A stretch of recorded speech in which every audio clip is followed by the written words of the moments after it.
Welcome everyone back to Farming Fast and Slow. My name is Ian Bailey and I'm guest hosting this week. This is actually our season finale, stepping in for Adam Wolf and Jess Bollinger, who normally host.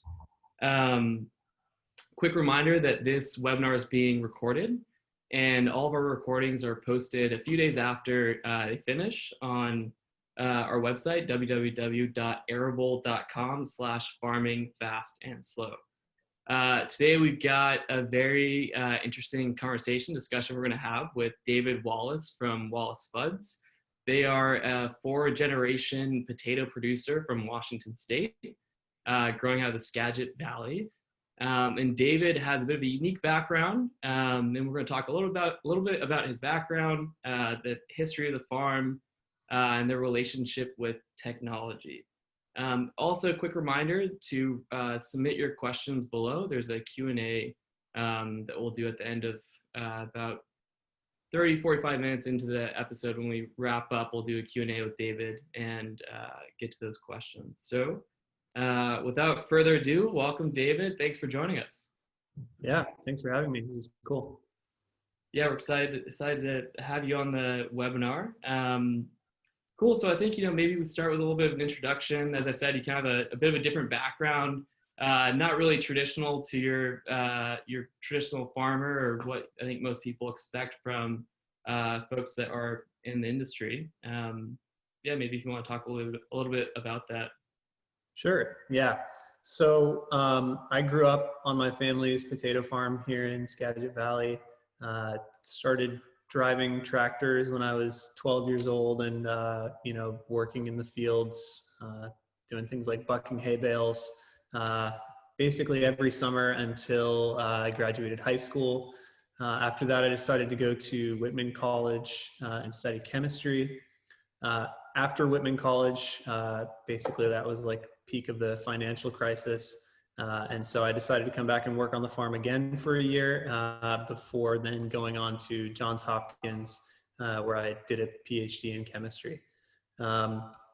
After that, I went on to work as a research scientist at Amazon, and I was at Amazon for about 4 years. I gradually throughout that time was feeling kind of frustrated by being in a quasi cubicle every day, and I was really feeling kind of a pull back to my family's farm. And just being able to work on a product that's more tangible and more immediately impactful. So I made the switch about 2 years ago to come back and work on my family's farm full time in Skagit Valley. And I still have I still do a little bit of tech stuff on the side, working for Amazon part time, but pretty much 100% of my time currently is devoted to being on the farm and trying to learn a lot and trying to add just a little bit of improvement where I can with my more like technical skill set. So that's where I'm at. Yeah, it's funny to hear you say, continue to learn, thinking that you've got 100 years of farming in your family's history and still year over year, you're looking at new ways to improve operations, and it's kind of interesting to hear that. So yeah, you've been farming, your family's been farming that land for, I think over 100 years. I think I read on your website, you guys emigrated from Ireland and landed in Skagit Valley in Washington. And I was just thinking that's such a journey to go, over the Atlantic, across the entire continent of North America, end up in Washington State. And so just kind of curious, maybe you can talk a little bit about this, how your family ended up there and just such a journey. And I think that happened in 1890, before the invention of airplanes, and you couldn't just Google map and look up the weather for Washington or really know what you're getting into. Yeah, so I can't speak to what like the motivating factors were. I know that they were in search of greater opportunity elsewhere in the United States. That was a big driving factor for a lot of people who immigrated back in those days and still is. But I think what led them to settle here is just that they saw something in the climate of Skagit Valley that's very similar to their home in Ireland. We actually have a picture somewhere of like a comparison between the Skagit Valley and Ardstrana, Ireland. And they offer really similar climates in terms of like their proximity to the water, to the bay, the topography there, the types of crops that grow well, and the soil type. And so I think they probably figured, hey, we know what to do with this. So this looks like a good place to settle. Let's give it a shot and see what grows. And so yeah, we've Wallaces have been here for over 100 years, and I think the farm as it stands now, G&D Wallace, has been in operation. My grandfather and great uncle started it together. They're George and Dick Wallace, hence the G&D. And my dad's generation took over after them. And so I guess I'm like the first in my generation to come back and work full time, trying to continue that lineage. Very cool. And Mhm. the family's always grown potatoes. Is that right? Yeah, I mean, we grow other crops. Obviously, rotation is a pretty critical component of potato farming. So we've grown corn, peas, wheat, barley, alfalfa, things like that. We always seem to have several hundred acres of grass around, just making hay. But yeah, potatoes are the main crop for us. It's what all of our packing operations and pretty much all of our field operations are geared towards. So that's our main stuff. Very cool. And what's your role, at G&D Wallace, at Wallace Spuds? What are you working on day to day, and what's your sort of interaction with the farm? Yeah, it really varies, and there is no defined role. Like I just am kind of supposed to go where I'm needed and try to find things that I want to work on. Last winter during harvest, I spent a massive amount of time just driving a tractor or driving a spud truck. And then this summer, I spend most of my time checking on fields, managing our irrigation crews, and just taking care of any little things that need to get done, either like fixing equipment or organizing a crew to go take care of a particular task. So yeah, it varies really widely, and that's kind of the case for most people on the farm. There are very few like solidly defined tasks. So that's kind of the beauty of working in agriculture. You get to do lots of different things, and it's very seasonal. And so yeah, I wish I had a better answer. Like my role is X, but yeah, that just doesn't exist. No, totally. I think I see that quite often, is that, well, I don't really have a defined role, because sometimes I'm working on the tractor, just trying to get it working. Other days we're trying to move irrigation around, trying to understand, where to send labor, or being the labor themselves. And so, it's not like these big traditional companies where you're just fixed to one position, but you're really just kind of on the farm and going where you're needed. So as the newest generation, the youngest, I think, person on the farm, is that right? Yeah, I guess, yeah, that's probably true. Yeah. What are you bringing, in terms of sort of innovation, and are you thinking of new ways to sort of adapt some of your more traditional farming practices, or is your thought process a bit different than, let's say, your dad's, or other Yeah, guys on the farm? my thought process is definitely different, but I still acknowledge that I have a massive amount to learn from the prior generation and from the people who have worked on the farm for their entire lives. I I have a fancy degree, and I know how to program, but at the end of the day, like I don't have the agricultural expertise. I don't have the knowledge of like tuber growth that other people have, and I haven't been in this industry for very long. So I'm really trying to tackle like basic problems around, analyzing some of our yield data, trying to do a better job of organizing our equipment throughout the year. And just really identifying problems where my background and expertise can make an immediate impact. But sometimes that kind of clashes with the way things are done traditionally. And so that change is happening slowly.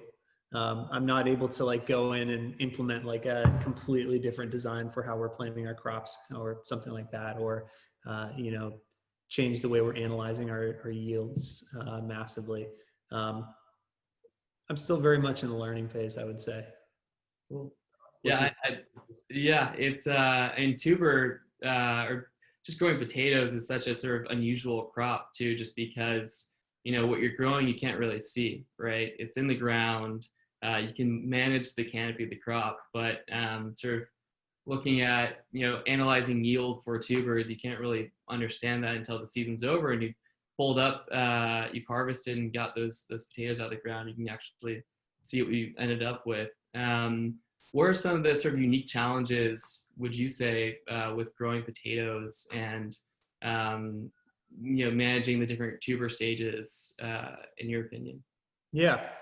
Well, so we farm, in the neighborhood of 1,000 to 2,000 acres of potatoes each year, and those are spread out over a whole bunch of different crop zones that have drastically different soil types. We're planting seeds from completely different growers, different varieties, and even different lots. And we're planting them at different times of the year. So our climate here can change pretty drastically from the start of planting season to the end. And all of those things have an effect on the growth stages of the plants. So we will sometimes have, within the same field, we'll have the same variety of potato, even from the same lot, but one set of them comes up a week faster than the other. And that's just because the seed was cut a few days earlier and it had more time to heal and come up to the right temperature. And so there's just so many different factors that influence the growth of the crop that it's really difficult to predict what you're going to see in a field at a given time. And so that's why I spend a ton of time just going between different fields, actually physically digging up the tubers and looking at what I see, but also recording what I see. And that's one of the sort of technical things that I'm trying to implement here. I'm trying to build in a standardized way of recording these crop measurements, crop observations.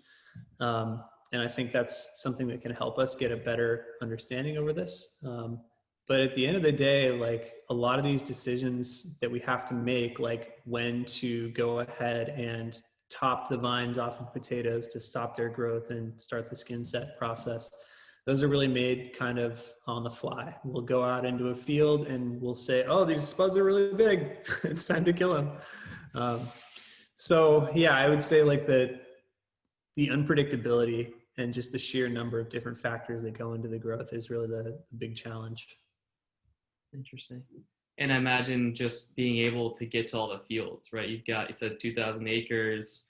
I imagine the fields aren't all right next to each other, right? And they're planted on different days. And so just having probably the labor, I would imagine, of just being able, to get to each field and check on them.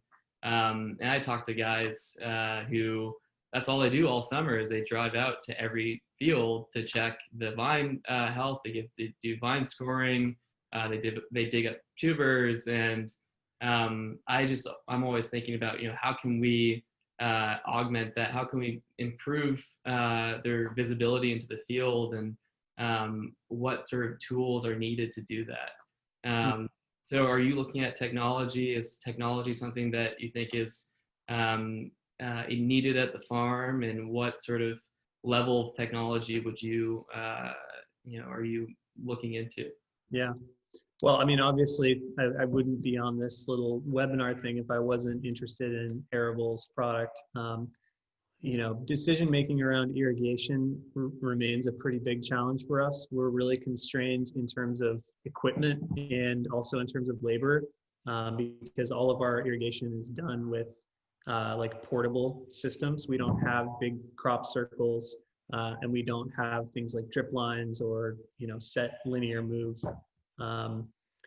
irrigation systems. And so we have to make some pretty tough decisions about which crops to irrigate and when. And so Arable, I think, is one of the things that I think will be helpful for that. I think the ability to see a day-by-day account of, what growth stage the crop is in, what kind of soil moisture we have, how much precipitation has already been received. Like that can be really powerful if we're able to see that for a lot of our crops at once. That'll make it easier to make those decisions holistically rather than just going in and like feeling the soil texture and the moisture by hand, which is something that we do.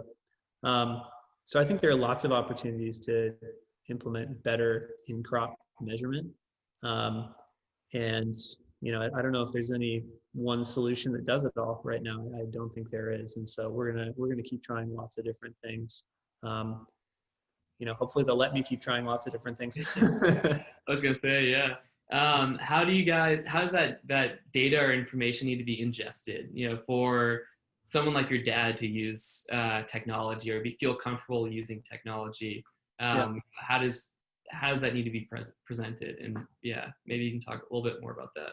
Well, yeah, it needs to be displayed. And my dad's, I'm not going to call him stupid. My dad is a really smart guy, Yeah, but he just doesn't have a lot of time. And so it needs to be displayed in a very simple and prescriptive format, I think. And there really shouldn't be any like manual data ingestion that's involved on his end. We have a couple of different data collection mechanisms that we use, and we have people that go and enter those things into our database, and then I like to go in and generate reports that I can then give to them.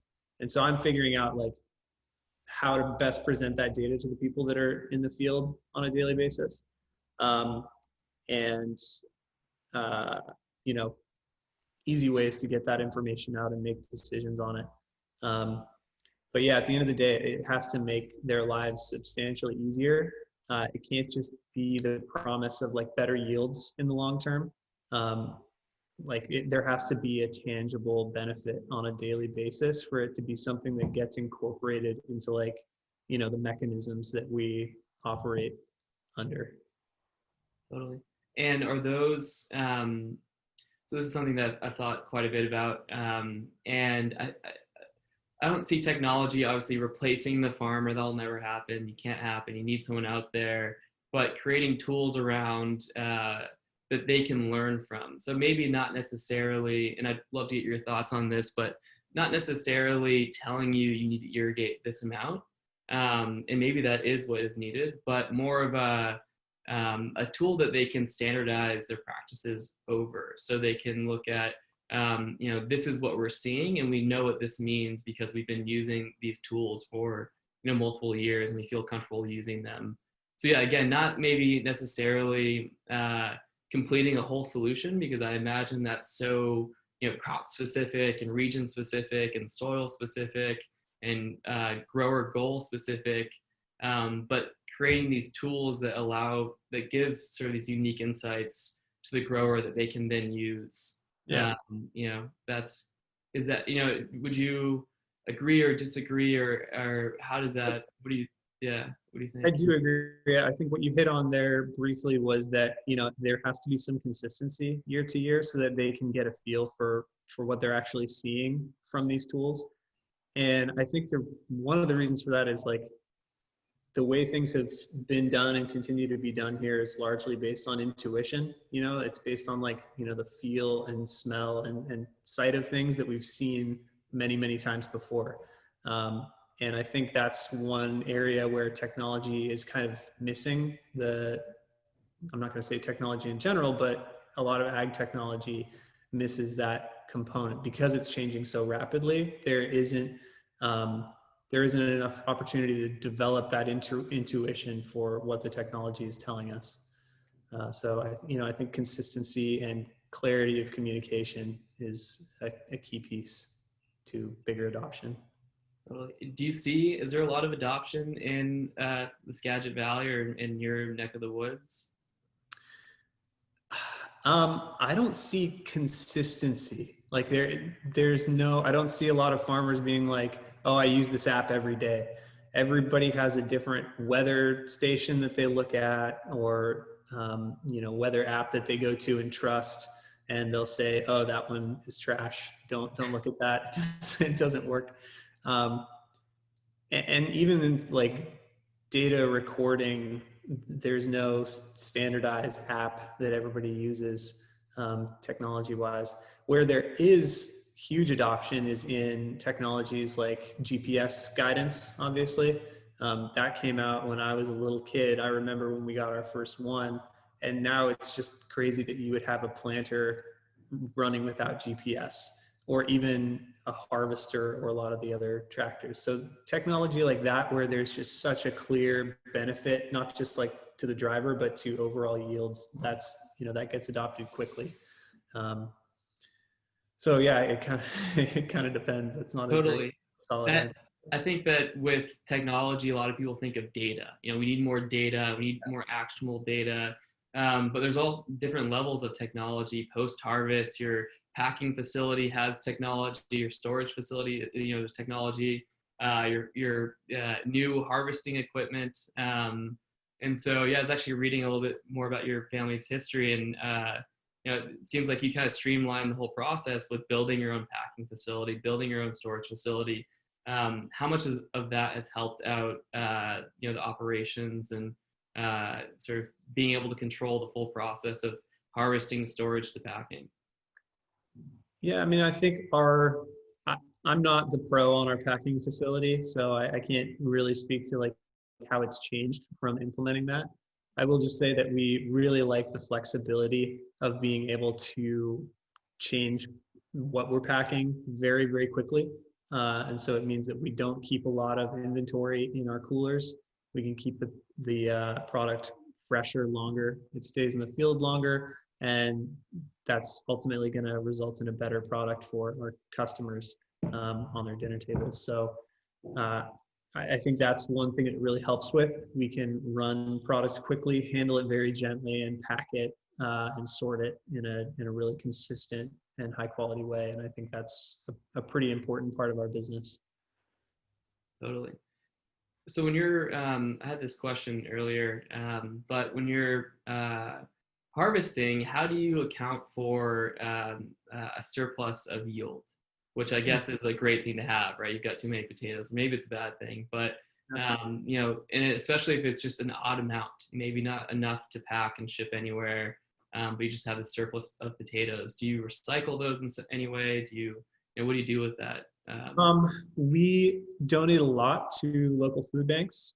Some of our product that's like doesn't meet the high quality constraints will go to processors to make things like, I don't know, Pringles and mashed, powdered mashed potatoes, things like that. So we don't really run into huge surpluses. At the end of the year, there's always some stragglers, like weird boxes of potatoes that we don't know what to do with, and those usually will go to a processor, but nothing gets thrown away.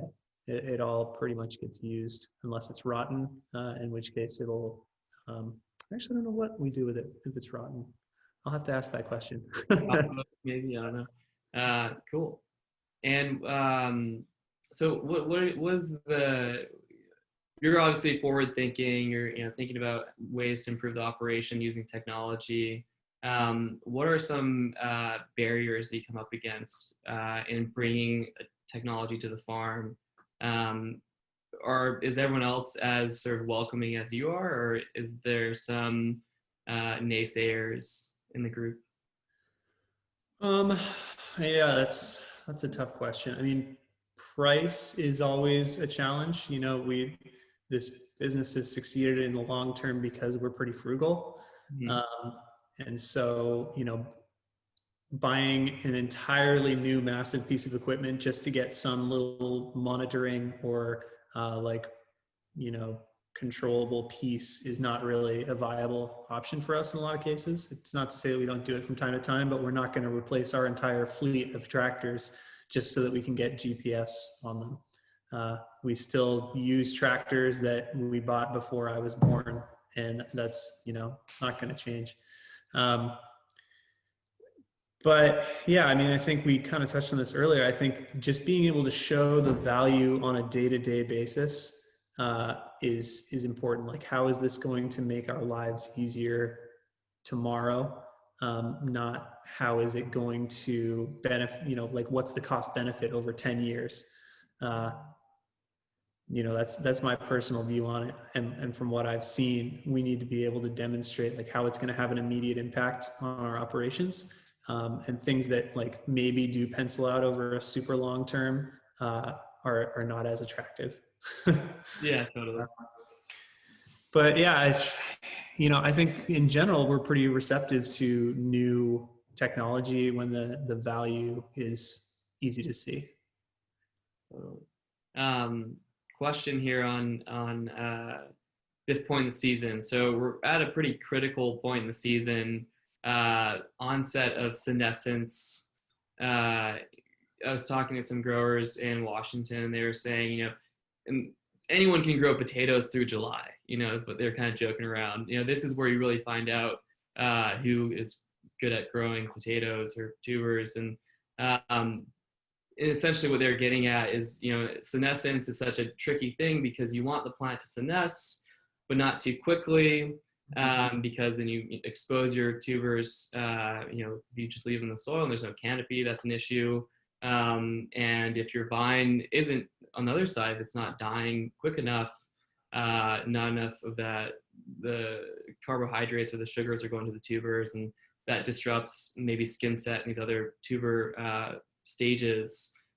What makes this last third of the season so difficult and tricky to deal with, and how do you manage your crop inputs like irrigation and fertigation? Yeah, that's a big question. So we generally don't have a huge problem keeping the plants alive to the point we need them to get to. The challenge is, like I said, we have a ton of different crop zones, and we're after a pretty consistent size profile. We want a lot of A's, basically. That's like a USDA grade of potatoes or size of potatoes. And so, just tracking where each field is at over time and how close it is getting to be ready to be killed is the main challenge for us. And we get into arguments about whether a field is ready or not. We just had one yesterday, actually. And so it's just because the tubers are going to continue to bulk up a little bit even after you kill the vines off. And you also want to be able to time out like when I'm going to need this product for harvest. If I'm going to need it August or October 1st, then I have to kill it before September 1st, or the skins just aren't going to be set enough. So I think just knowing where each crop is at and in its tuber bulking stage is difficult, just because it's so spread out. Is that something just year over year you guys are always sort of dealing with? And are there any indicators that would tell you when a field is ready to apply desiccant or top or sort of finish? Yeah, if the vines just do completely die, then that's a good indicator. Like you're not going to bring them back. But visibly, because we have so much variation in the types of varieties we grow, two different varieties can have completely different canopies and be at the exact same growth stage. So we'll have some varieties that don't even get to full canopy closure, and they've got massive honking potatoes underneath. And then others will have this just massive thick canopy that's like all knotted together, and the potatoes are still not any bigger than golf balls. So you can't just look at it and tell. You have to go out there and dig them up. Yeah. And then the other challenge that we run into is a lot of our fields are only accessible from one corner. You drive in, and that's the easiest place to get to. You don't want to drive all the way around to the back or get into the middle. And so you end up just sampling one little corner of the field, and that might be like a really sandy hole where there's not a lot of moisture. And so you think, oh, these are tiny little potatoes. But then if you were to walk 200 feet in, you have massive potatoes underneath. And so you kind of, you run the risk of basically like having sampling bias where you're only looking at one little spot repeatedly and missing what's going on in the bulk of the field. So we try to battle that as well. So you're trying to do a good sample distribution for that particular field. I think what's also interesting is that most potatoes are grown on center pivots. Mhm. big circle, 125-acre fields. You guys don't use center pivots. Maybe you can talk a little bit about why you don't. And yeah. Yeah. Um, well, so like historically, and I don't know if this is due to climate change or if it's just due to general practices in the valley, but when I was a little kid, there wasn't much irrigation going on, and it's not because potatoes weren't being grown. Um, Something has kind of fundamentally changed in the last 30 years, and there's a lot more irrigation happening here. And the shapes of the fields in the valley, the plots of land just aren't the right shape to put a pivot in. It's not like new ground where we can just like destroy roads to make a 125-acre field. Most of our fields are about 40 acres. Some of them are 80, but still not big enough for a pivot. And then a lot of our wells, you just couldn't get to produce enough volume to power a pivot. You'd need probably 800 gallons per minute for a full size, and we can probably usually only do about 300. That's not to say that we couldn't drill deeper. I don't really know about the technology behind that, but the water use in this area is a hot topic. And so there are just a lot of little obstacles. Some of them are historical and some of them are physical. Some of them are political. And so we just haven't seen a big movement toward use of pivots. And so generally we use sprinkler reels instead. And what are some, would you say, advantages, disadvantages of using the reel? I guess the reel's mobile, so you can take it to each field. Yeah, it's mobile. You can use it to hit fields that are a really strange shape. So we have some fields that are triangular, and you can pull a reel right into the end of that triangle and be, getting water on all of that crop at the end without hitting the road. So they're flexible in that way. And for a crop like potatoes, where we're on a 4-year rotation, you might be growing something really low value next year like grass, and you don't need to irrigate that. So why would you have a pivot there? Why would you make that investment if you're only going to use it once every 2 to 4 years? So the reels offer us a lot of flexibility that we like, and I don't see them going away in the short term. Totally. So you mentioned sort of there being a political issue with maybe how the water is being used in the Skagit Valley, and you mentioned climate change. How is the climate changing in the Skagit Valley? Are you getting less rainfall? Are you getting more variable rainfall, does it seem? And are there issues with sort of just managing the water that growers are using sort of year over year? Yeah, the political aspect I'm not that tightly tied into.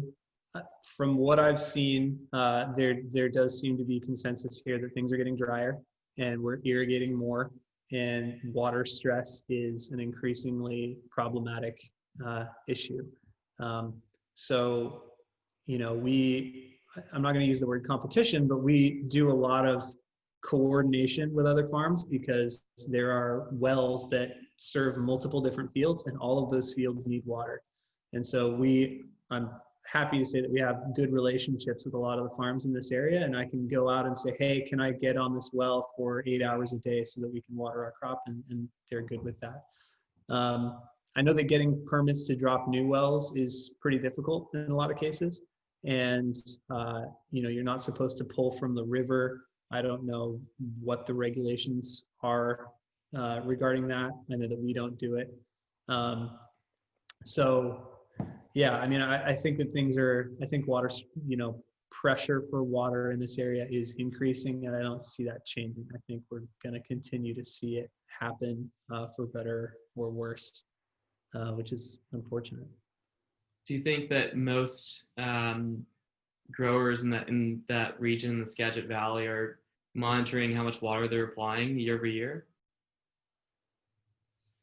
I know that they keep record of what they're irrigating and when.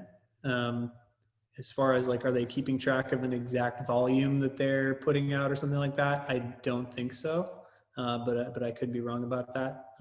We keep pretty good records. I've just never, converted it into thinking that way in terms of like millions of gallons or something like that. Yeah. Because I asked because that's something that is happening in California with the increased regulations, and I think growers are now being forced to put flow meters and all sorts of equipment to track how much water they're actually pulling out of the groundwater, and just understanding how much they're applying, because obviously we're every 3 years we're in a drought, it seems, and so that's becoming increasingly an issue. And I've also seen that in places like Colorado and the San Luis Valley, high desert there. But I guess Washington, you guys get tons of rain, so maybe it's not as much of an issue. Yeah, and we have a lot of snowpack that develops up, in the Cascades that feed our little valley pretty well. That obviously changes from season to season, but I think we've been more insulated than other places from that. Interesting. Cool. Well, so we got a question. I'm just going to read this off. How do you think farming can be more attractive to younger digital native generations who are set to inherit their family farms? What role does tech play in making it easier or more difficult for them to opt in? Yeah, that's a good question. Yeah, I don't know. I mean, so for somebody who didn't grow up on a farm and like doesn't enjoy, being out and driving tractors and working in the field, like doing things with their hands, I'm not going to say it's going to be difficult, but like it's a specific kind of job that you have to like. That being said, there is a lot of exciting technology out there, and you're seeing more. I think you're seeing a lot more, people who have grown up on farms and having gotten technical backgrounds, creating new products. I saw one really interesting thing about an autonomous robot that just goes out and picks up rocks. And so I think you'll see a lot of people going out and trying to solve problems that they are intimately familiar with and doing a really good job of it. So like that's one area where, technical entrepreneurship, I think, is going to come from.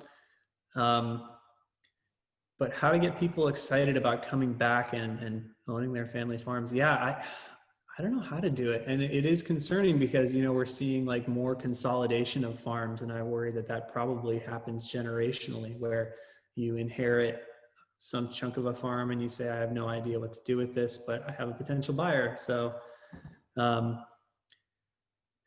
that's a really good question. And I don't know the answer. Yeah, that's a tough one.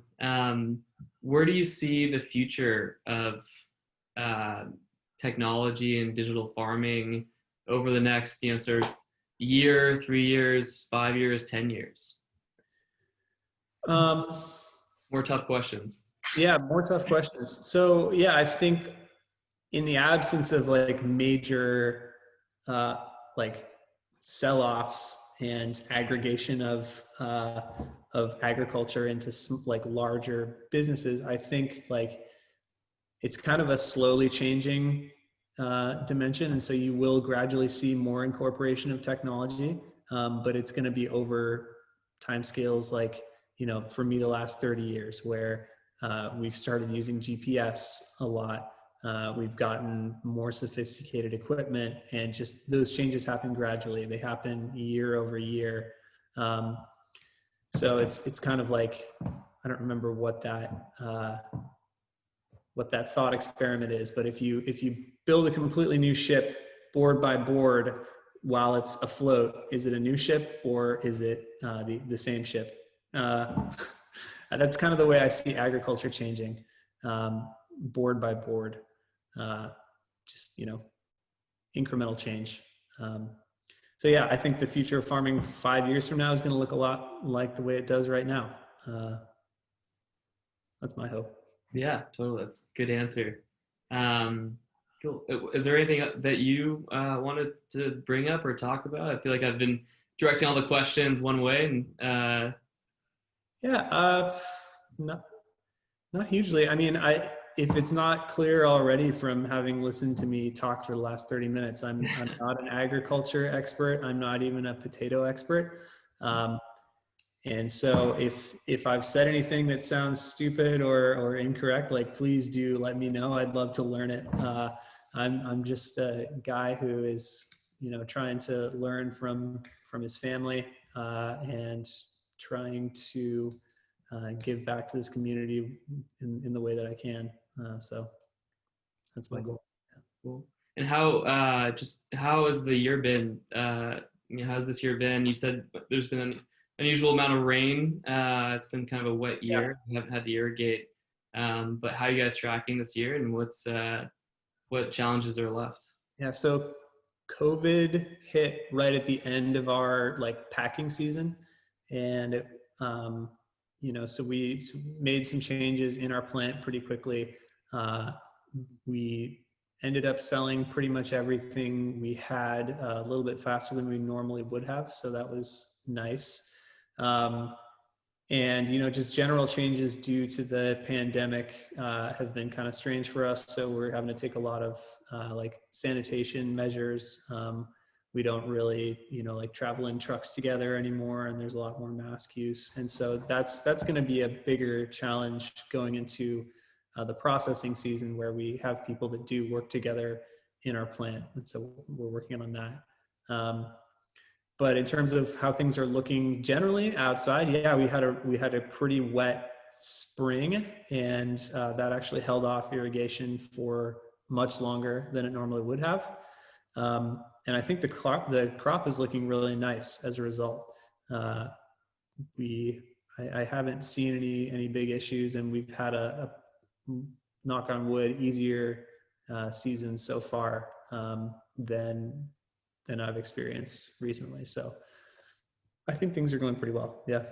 How has COVID? So, I was reading that for a lot of these, I think there was something on the order of 1 million tons of potatoes that couldn't be processed, or there were no buyers for. With all the restaurants being closed, I guess I suspect that you guys sell more to retail and less to restaurants and Yeah. So we're not really in the French fry biz. Yeah. We're more in the fresh market varietals, like your reds and yellows and whites. And those seem to have been more insulated, at least toward the end of last season they were. But there's some speculation that the market may shift a little bit this fall. I have not really been reading my market reports recently, so we'll see what happens with that. But I think we're anticipating a pretty standard season with the stuff that we've grown. Cool. That's great. Let's see. So there haven't been any other questions. If you have questions, ask them now. We're about to wrap up. Again, this is the season finale of our podcast, of our webinar series. We're going to be picking this up again in the fall, in the form of a podcast. So stay tuned. If you don't see us next week, it's because we're not hosting this. Taking a little bit of a break. And then again, this is being recorded. It's available on our website, www.arable.com/farming-fast-and-slow. I don't think we have any other questions, unless there's anything else that you want to wrap up with, David. No, I don't think so. I'll just say thanks. This has been a really cool opportunity, and it's been great working with you. Yeah, thanks for joining us. It's been great to have you on, and maybe we can do a part 2 in the fall after you've harvested, and kind of get your thoughts on how the season finished. Not putting you on the spot at all, but well, yeah, we'll see if your viewership numbers warrant having me back. Yeah, hopefully they will. Awesome. Well, thanks for joining us. Thanks everyone for tuning in to Farming Fast and Slow. This was the season finale, and David, thanks for joining us, and we'll see you in the fall. Thanks, cool. everyone. Good. Thanks. Cheers.